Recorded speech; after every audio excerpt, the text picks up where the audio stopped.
नमस्कार. 2-3 दिवसापूर्वी श्रीमंत रामराजेंची मी एक मुलाखत श्रीराम सहकारी कारखान्याच्या विषयावर ऐकली होती. आणि फार त्याने राग व्यक्त केला. माझे आदरणीय मुख्यमंत्री महोदयांच्यावर, माझ्यावर अप्रत्यक्षपणे राग व्यक्त केला. राग असणं स्वाभाविक आहे राजकारणामध्ये. आम्ही त्याला नाकारत नाही.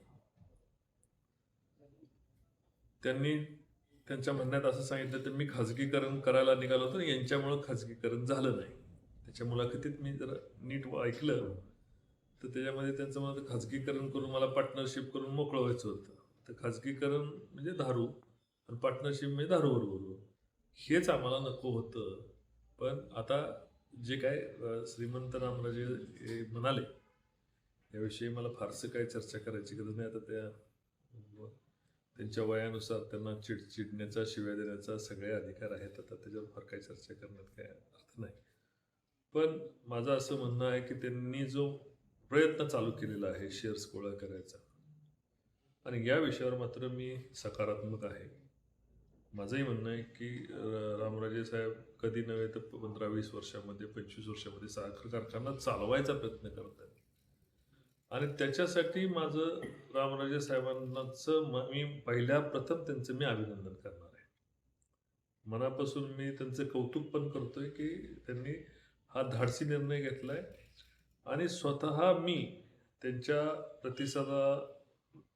आव्हानाला प्रतिसाद देत माझ्या कुटुंबियाची, माझ्या कार्यकर्त्यांनाही माझं सर्व आव्हान असणार आहे की श्रीराम सहकारी कारखाना हा रामराजे जरी म्हणत असतील तर तो त्यांच्या संस्था ही शेतकऱ्यांच्या मालकीची, आणि त्यांनी जो चालवण्याचा ते प्रयत्न करणार आहेत त्यांना आपण राजकारण बाजूला ठेवूया आणि आपण त्यांना सकारात्मक असा प्रतिसाद देऊन आपापल्या पद्धतीने आपापले शेअर्स सगळे पूर्ण करूया.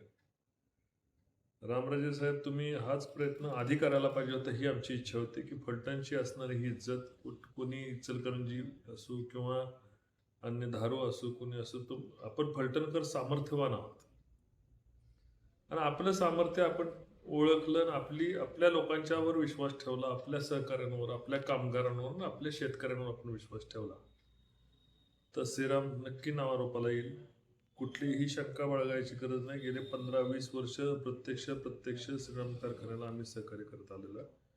आता ज्या गोष्टीमध्ये प्रत्यक्ष रूपाने सहकार्य करायला शासनाच्या ज्या काही त्याला लाभ, उद्या गॅरंटी किंवा अन्य काही गोष्टी लागल्या तर मी जाहीर सांगतो की मी त्यांना या श्रीराम सहकारीचा कारखाना सहकारी तत्वावर आणि संचालक मंडळ जे चालवतं त्याला आम्ही पाठिंबा देणार आहोत. माझी सर्व सभासदांना विनंती असणार आहे की आपापल्या पद्धतीने त्यांनी आपले शेअर्स सर्वांनी पूर्ण करून घेऊन श्रीराम सहकारी कारखाना टिकला पाहिजे आणि चांगला चालला पाहिजे, याच्यासाठी आपापलं ताकदीने आपले शेअर्स पूर्ण करावेत. मी स्वतःही माझे शेअर्स आणि माझ्या कुटुंबाचे शेअर्स पूर्ण करणार आहोत. सर्वांना धन्यवाद आणि सकारात्मकरित्या हे माझं आव्हान घ्यावं अशी विनंती.